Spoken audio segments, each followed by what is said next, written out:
everyone. My name is Sofia Piecuch, and I'm the new Director of Advocacy at World Youth Alliance. And I'm very happy to be joined today by our Asia Pacific team. We have Miko Superalde, who is the Director of Asia Pacific. And he has a background in communications, marketing, and film. And he has been involved with WYA since 2014, and he's been director since 2019. And then we also have Klein Abduhena. Did I say that correctly? Abduhena? Yes. Okay, great. He is the Director of Operations of WYA Asia Pacific as well. And he has a background in behavioral sciences, focusing in organizational and social systems development. And Klein got involved in WYA in 2016, and he joined as Director of Operations in 2021. So we're really happy to be having this conversation today, specifically about the Human Dignity Curriculum and a recent grant that you won in Asia Pacific to continue to implement WYA's Human Dignity Curriculum. So I wanted to ask you a couple of questions. The first one is in your own words. Maybe Miko, maybe you could go first. In your own words, how would you explain the Human Dignity Curriculum? All right, I'll take this one. Well, obviously a lot of beautiful words, a lot of beautiful ideas come to mind whenever I try to describe the Human Dignity Curriculum to others. But I guess just based on my own personal experience with the program and based on my own experience with the organization as a whole, World Youth Alliance, the HDC, I would describe it's a collection of the greatest things you can actually just ever learn as a human being. I guess all of the different content, all of the different ideas that it discusses sort of touch on really fundamental things that not a lot of people can really articulate. Like they have an idea of what it is, a seed of idea of what it is, but then they don't really get to articulate it. And I think articulation and knowing what the words are is very important for you to actually live it out. And to be able to treat other people with this dignity and this love that they deserve. So knowing the words is, I guess, what makes the HDC really the best education that one can ever really get. And I think it also is proof of concept of what the World Youth Alliance really tries to do with its mission. It really tries to prove that young people are worth investing in, and that the human person is the world's greatest resource. And I think the HDC is really proof of that, because in our focus to really develop the human person, young children specifically, we're saying and we're proving that they are, what's needed to create change in society.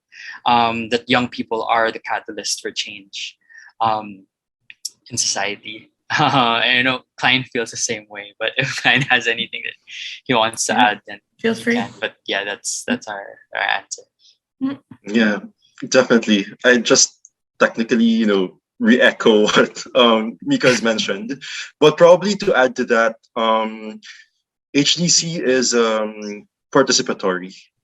It's not just with the teachers, volunteers, teaching our students, but it's really, it fosters a peer-to-peer approach. Students learn a lot from each other, and HDC has that design that enables them to further communicate with one another, not just with their teachers but with their peers. So with that, it makes it also very transformative, because they get to experience this program as it's not like the formal subject that we have in school, but it's really about lifestyle. It's about principles. It's about values. So that's what makes the HDC really wonderful to be implemented, particularly among our youngest students, as young as kindergarten. Would get amazed how they are able to grasp these concepts that we teach them. Mm-hmm. Yeah, wow, great to hear from you both on that. And I can tell you have a lot of experience with the HDC and implementing the HDC. So could you maybe talk a little bit about how you've been implementing it in the Philippines? And either one of you jump in. Yeah, I can start, and then maybe if Glenn has anything that he wants to add. Although I guess I'll speak on both of our experiences, because we both sort of were introduced to the HDC at different times and in different capacities. I guess Now we're experiencing the HTC as someone who's implementing it, but we also got to experience it as just regular volunteers for World Youth Alliance. And the HTC, it's really, we've seen it grow from the moment we first implemented it here in Asia Pacific, here in the Philippines in 2016 up till now. But yeah, it did start in 2016. We had a very great year with the HTC back in 2016. We had actually two implementations with two organizations here in the Philippines. We're still very much in touch with them. Right now, the first one was Highway Hills Integrated School here in Metro Manila, and the other one was Play, Learn, and Serve. And then the following year, we also had another great year with the HTC, but we saw, I guess, that it not only impacted students, but also teachers and the community around these students. Because that was the year when we did the first, I guess I would say, teacher training. I'm not sure if that was what it was called that time, but it was the first year of teacher training. We held it with this really great organization also here in Metro Manila. One of our alumni staff connected us with that organization. And then it continued to grow until 2018, 2019. We started making inroads with government, different agencies, doing both, HEC implementations with students and with, the teachers with the teacher training. And then the pandemic happened, and then a lot of our plans sort of got parked. But then last year we had another, I guess, a resurgence, if you will, of the HDC. We sort of revisited the process, just because we spent, I guess, the first year and a half of the pandemic trying to sort of get everything together again with the organization as a whole. And then we had the chance to revisit the HDC last year, revisit the process, partners that we wanted to approach, and then we were lucky enough Q4 of last year in October to have started implementing the HDC again, this time with 3 very different organizations. So to just, I guess, name them, we have the Molabe Study Center, the Jaime Hilario School north of Luzon Island here in the Philippines, and with Project Hilway, so sort of organization and a project that's run by active volunteers in Visayas here in the Philippines. And we're doing a lot of work with a lot of great kids and volunteers and teachers.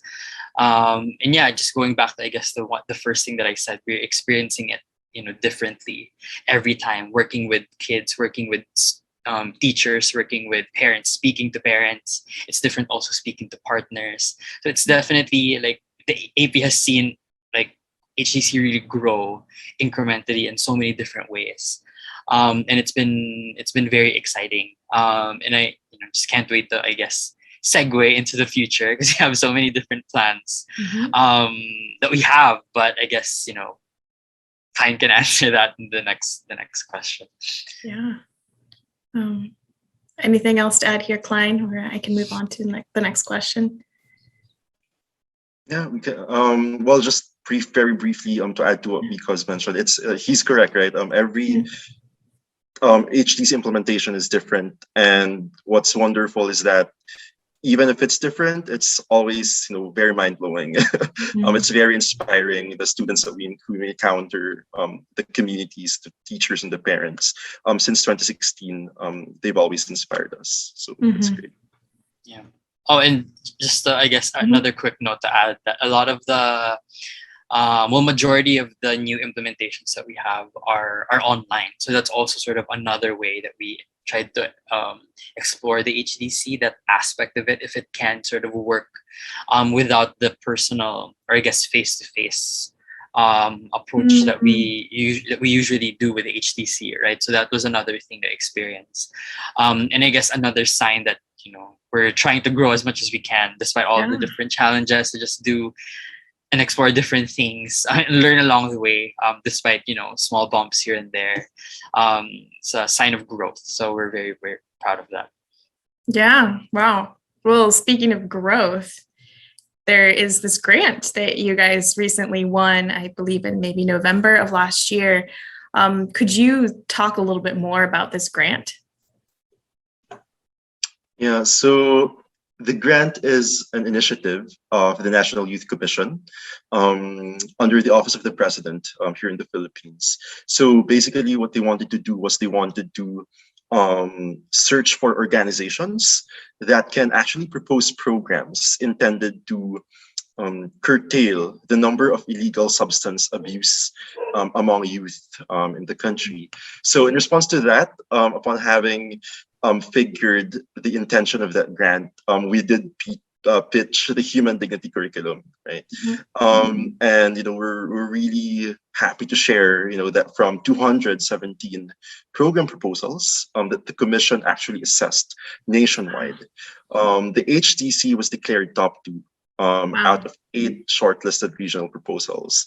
So we did receive a seed money from that grant, and we plan to actually spend this to further expand the reach of the program here in the Philippines.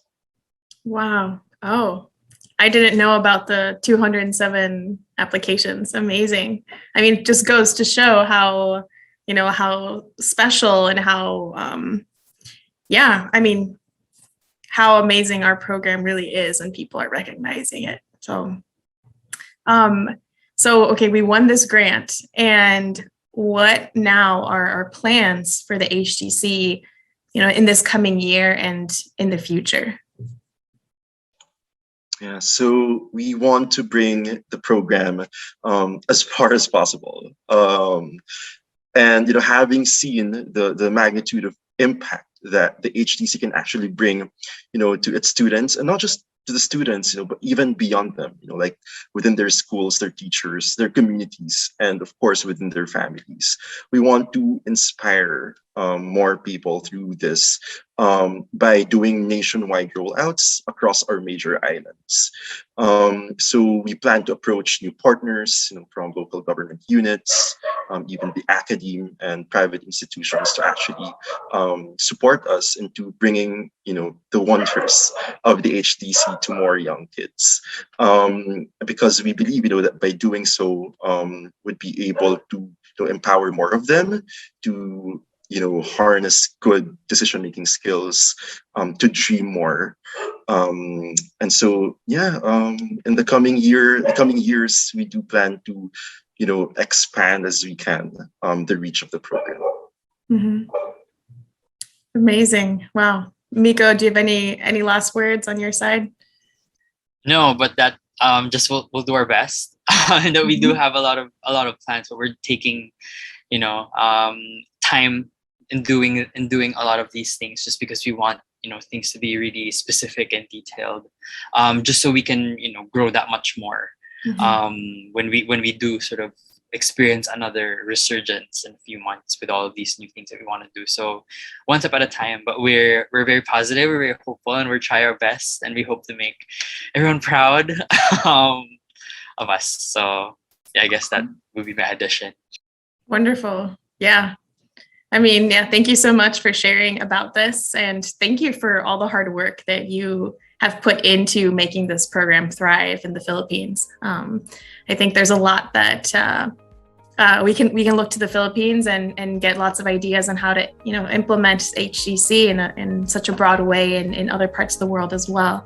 So thank you for sharing, and I hope by watching this, people have been inspired to bring the HTC to their classrooms, to their cities, to their countries.